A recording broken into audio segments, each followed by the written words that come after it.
치즈메이커 케이라입니다. 오늘 소개해드릴 치즈는요, 영국에서 만들어진 지 가장 오래되었다고 추측되는 치즈입니다. 바로 채셔에서 만들어지는 짜잔, 채셔 치즈입니다. Cheshire. 치즈나 맥주나 와인이나 전통이 오래된 서양의 음식들은 지역명을 채용하는 경우가 참 많은 것 같아요. 영국만 봐도 스틸톤, 랭커셔 치즈, 윈슬리데이 치즈, 그리고 오늘 보시는 채셔 치즈도 이렇게 이런 치즈들을 비롯해서도 많이 있어요. 물론 지역명 자체가 그 치즈의 환경적 특성이나 아니면 만들어진 그런 이야기들을 담고 있는 경우가 많죠. 그래서 제가 우리나라 곳곳에서 치즈를 만들어서 이름을 붙이면 아마도 평창 치즈, 제주 치즈, 영월 치즈 이렇게 만들 수도 있고, 아니면 더 작은 단위로 들어가면 오봉리 치즈, 금산리 치즈 이렇게 이름이 참 괜찮네요. 네, 이렇게도 할 수 있는 거예요. 그렇게 만들어도 되겠다. 이름이 예쁜데. 네, 다시 채셔로 돌아가세요. 이 채셔 치즈가 영국에서 가장 오래된 치즈라고 추측되는 이유는 이 채셔 치즈가 11세기에 만들어진 둠스데이 북이라는 책에 언급되어 있대요. 둠스데이 북, 무슨 소설 같은 느낌의 그런 책 이름이지만 사실은 이게 11세기에 잉글랜드의 재산과 토지들을 이렇게 정리한 장부래요. 윌리엄 씨는 소가 몇 마리, 존 씨는 목초지가 몇 평, 이런 건가? 그러면 채셔 치즈가 언급됐다는 것은 애플비 씨가 소가 몇 마리, 양이 몇 마리 있고 농장이 몇 개가 있는데 채셔 치즈가 몇 개가 있었다, 이렇게 언급된 건가? 아무튼 자세한 내용은 잘 모르겠습니다. 그런데 치즈가 재산인가? 먹는 게 재산이야? 라고 싶으신 분들도 있겠지만 옛날에는 치즈도 재산이었습니다. 제가 해외 기사에서 옛날에 이탈리아에서 파르지아노 레지아노가 굉장한 그 옛날에 큰 자산이었다는 그런 이야기를 담은 기사를 본 적이 있어요. 네, 치즈는 그 옛날에도 자산이었습니다. 지금도 자산 맞지 않나요? 농장에서 숙성 치즈들을 숙성고에 엄청 다다다다다다다 금덩이 마냥 다다다다다 이렇게 하는데 이게 값어치가 엄청나요. 물론 팔려야 되지만 이 치즈가 지금 얘가 120g이거든요. 근데 제가 이거를 3점 몇 파운드를 줬으니까 거의 4,000원대예요 이게. 근데 이게 피스가 이게 동그랗고 그러니까 이게 12분의 1 피스라고 하면은 그러면 이 한 덩이당 한 4만원 덩, 5만원 덩이에요. 근데 이게 숙성고에 가득 되어 있으니까 나중에 이게 몇백 개, 몇천 개 되면은 이게 값어치가 몇천만원, 억 단위가 될 수도 있는 거죠. 물론 팔려야 되지만요. 땅도 마찬가지잖아요. 땅 갖고 있다고 해서 현금화 바로 되는 게 아니고 팔려야 현금화가 되는 거죠. 아무튼 자산 맞습니다. 치즈는 자산이에요. 아무튼 둠스데이 북의 내용은 자세히는 모르겠으나 11세기에 문헌에서 나왔으니 적어도 11세기에는 이 채셔 치즈가 존재했다는 얘기죠. 이 채셔 치즈는 PDO로 원산지와 명칭이 보호되는 치즈는 아니에요. 그래서 채셔뿐만 아니라 슈럽셔, 스태포셔 등등 여러 지역의 공장에서도 채셔라는 이름으로 치즈를 만들고 있고요. 공장에서 만들다 보니 대량 생산되고 있고요. 그래서 채셔뿐만 아니라 슈롭셔, 스태포셔 등 공장에서 채셔라는 이름으로 대량 생산해서 만들고 있고요. 물론 작은 데어리에서 만들어지는 이런 아르티잔 채셔 치즈도 있고요. 그리고 물론 지금부터 제가 말씀드리는 채셔는 작은 농장에서 만드는 아르티잔 채셔 치즈에 대해서 말씀드릴 거예요. 채셔 지역의 토양은 염분이 높아서 이 토양에서 풀을 먹인 소들의 우유에는 보통의 소에서 착유한 우유와 다르게 이 우유 안에 미네랄 함량이 높다고 합니다. 그래서 이러한 우유의 특성은 그대로 채셔 치즈에도 반영되어 약간은 짭짤하고 숙성될수록 짜릿한 자극적인 맛을 낸다고 합니다. 채셔 치즈는 페이스트의 색에 따라서 나누자면 과거에는 3가지 정도로 나눌 수 있었는데요. 첫 번째는 약간 하얗거나 아이보리빛이 나는 채셔 치즈. 두 번째는 아나토를 넣어서 이렇게 노란빛이거나 약간 오렌지빛이 나는 채셔 치즈. 마지막 3번째 채셔 치즈는요. 이 채셔 치즈를 만들 때 블루치즈를 만들 때 쓰는 그 블루 곰팡이, 파란 곰팡이, 푸른 곰팡이 있죠. 그 푸른 곰팡이를 같이 넣습니다.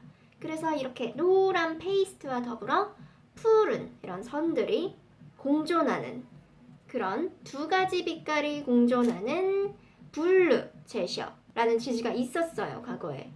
근데 지금은 블루 곰팡이가 있는 체셔 치즈는 더 이상 이걸 만들 후계자가 없어서 1997년에 생산이 중단됐다고 합니다. 그래서 지금은 여러분이 찾아볼 수 있는 체셔는 약간 아이보리빛 하얀 빛깔의 체셔와 그리고 아나토를 넣어서 이렇게 오렌지빛, 노란빛이 나는 체셔, 두 가지의 빛깔의 체셔를 찾아볼 수 있습니다. 물론 이렇게 아나토를 넣었냐 안 넣었냐의 차이기 때문에 이 색깔로 인한 맛의 차이는 크게 없습니다. 공장에서 나오는 체셔 치즈는 포장이나 커팅을 편리하게 하기 위해 거의 블록 모양으로 이렇게 만들고요. 네, 모양뿐만 아니라 물론 맛도 농장 체셔와는 다릅니다. 그리고 이렇게 농장에서 만들어지는 체셔 치즈는 동그란 원통형으로 만드는데 8kg 정도로 좀 크게 만들어요. 또 껍질을 보호하기 위해 커드 겉면에 천을 이렇게 감싸는데요. 그거를 밴딩이라고 해요. 이렇게 치즈 만들 때 커드를 다 만들고 그다음에 겉면에 천으로 이렇게 감싸는데 이제 접착제 역할을 할 게 필요하잖아요. 보통 돼지기름 라드를 많이 씁니다. 라드를 바르면서 천을 붙이고 아니면 뭐 버터를 쓰기도 하고요. 아니면 다른 기름기를 가진 그런 걸 쓰기도 하고요. 그래서 얘네들을 버터나 라드 같은 애들을 풀처럼 발라줘요. 그래서 천이 이 껍질에 딱 붙어서 이 커드 겉면을 보호할 수 있도록 해줍니다. 이렇게 밴딩을 하게 되면 뭐 공중에서 아니면 숙성실에 자연적인 곰팡이들이 앉아서 자라나기도 하고요. 아니면 치즈마이트라고 해서 굉장히 작은 곤충들이 있어요. 그래서 여기 겉면을 갉아먹는데요. 이 밴딩을 하게 되면 그런 외부 요인에 따른 영향을 조금은 줄일 수 있게 되죠. 근데 이런 것들이 해로운 건 아니에요. 그냥 겉면에 영향을 주는 거고요. 우리 이런 치즈들 먹을 때 어차피 겉면 이렇게 잘라내서 먹거든요. 껍질 여기가 좀 드라이해져서 여기를 좀 잘라내고 먹기 때문에 치즈에 영향을 주진 않습니다. 오히려 가끔은 이런 것들이 더 치즈의 풍미를 주기도 합니다. 그래서 이렇게 치즈 겉면에 작은 생태계가 펼쳐지는데 이 천으로 보호했기 때문에 치즈는 그렇게 크게 영향을 받지 않고요. 그리고 사실 이런 여기 뭐 곰팡이나 치즈 마이트들 주기적으로 털어내요. 그래서 얘도 털어내기 전에는 뭐 얼룩덜룩하고 막 그랬을 거예요.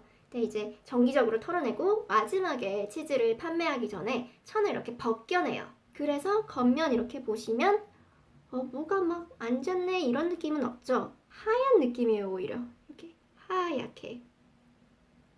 물론 지금 여기에도 곰팡이들이 앉은 그런 흔적들이죠. 원래 커드의 색은 이러지 않았을 거예요. 그리고 아마도 이렇게 하얀 빛이 띄는 건 좀 천들이 달라붙어서 그런 것 같아요. 어차피 근데 이 부분은 먹질 않으니까요. 영향은 없습니다.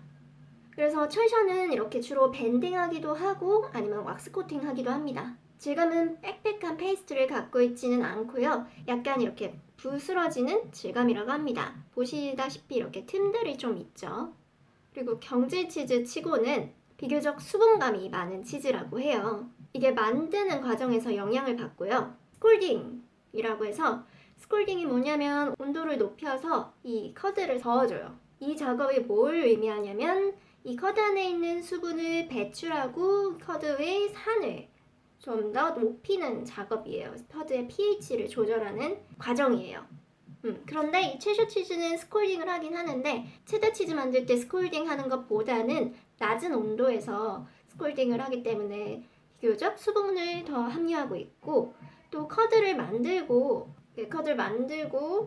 다지고 뭐 소금 간하고 이렇게 해서 프레싱을 바로 하는데 보통은 근데 얘는 이렇게 소금 간까지 하고 하룻밤을 놔둔다고 합니다.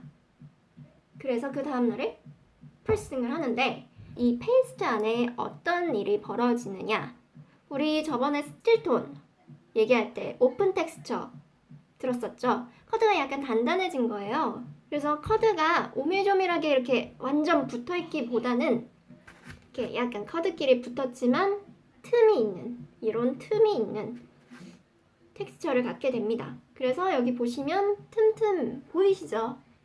약간의 완전 매끈하게 닫히진 않았고 틈틈이 이렇게 보여요. 제가 준비한 체셔 치즈는 애플비 농장에서 만든 체셔 치즈인데요. 이 체셔 치즈 중에서도 아주 소중한 체셔 치즈입니다. 왜냐하면 유일하게 로밀크로 전통적인 체셔 치즈를 만드는 곳이기 때문이죠. 근데 아나토를 넣는데요. 근데 확실히 보이시죠? 우리 보통 아나토를 넣지 않는 치즈들도 분명 이 카로틴 때문에 노래질 때가 있지만 이렇게 선명한 오렌지빛, 아나토를 넣어서 이런 예쁜 오렌지빛을 냈습니다. 그럼 다음 영상에서 이 애플비 체셔 치즈를 함께 먹어보며 관찰해 봅시다.